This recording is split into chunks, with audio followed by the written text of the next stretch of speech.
৪১,০০০ foot উঁচু থেকে দেশের লাল সবুজের পতাকা নিয়ে লাফ দিয়েছিলেন। বাংলাদেশের হয়ে গড়েছেন বিশ্ব রেকর্ড, নাম লিখিয়েছেন গিনেস ওয়ার্ল্ড রেকর্ডে।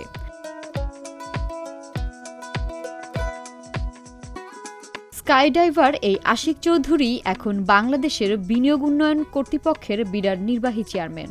কর্মদক্ষতা, উপস্থাপনা শৈলী ও যোগ্যতার প্রমাণ দিয়ে এরই মধ্যে মানুষের মন জয় করে নিয়েছেন আশিক চৌধুরী।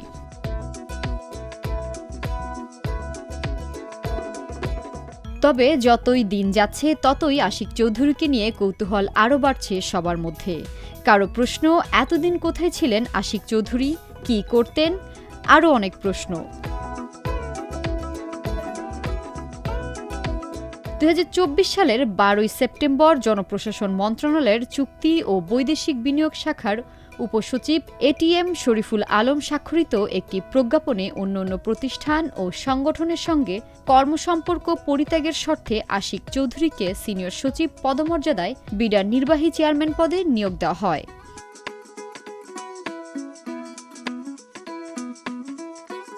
এরপর এবছর ৭ এপ্রিল সোমবার মন্ত্রিপরিষদ বিভাগ থেকে এক প্রজ্ঞাপনে আশিক চৌধুরীকে প্রতিমন্ত্রীর মর্যাদা দেওয়ার কথা জানানো হয়।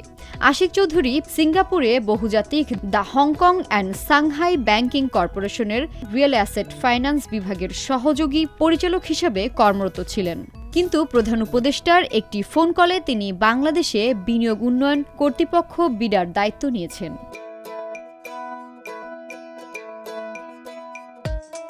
চাঁদপুরে বাড়ি হলেও বাবার চাকরির সুবাদে আশিকের বেড়ে ওঠা যশোরে। স্কুল কলেজের পাঠ চুকিয়েছেন সিলেট ক্যাডেট কলেজে। এইচএসসি পাশ করে ভর্তি হন ঢাকা বিশ্ববিদ্যালয়ের ব্যবসায় প্রশাসন ইনস্টিটিউটে। ২০০৭ সালে স্নাতক শেষেই যোগ দেন দেশের বেসরকারি একটি আর্থিক প্রতিষ্ঠানে। ২০১১ সাল পর্যন্ত এই প্রতিষ্ঠানেই চাকরি করেছেন। তারপর পড়তে যান যুক্তরাজ্যে। তখন থেকে সেখানেই তিনি নিজেকে নতুনভাবে গড়েছেন।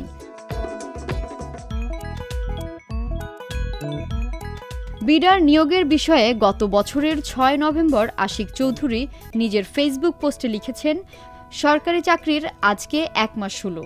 সেপ্টেম্বরের মাঝামাঝি এক দুপুরে প্রফেসর ইউনুস হঠাৎ ফোন করে বললেন, আশিক, দেশের মানুষের সেবা করার সুযোগ পাওয়া গেছে, আসবা নাকি?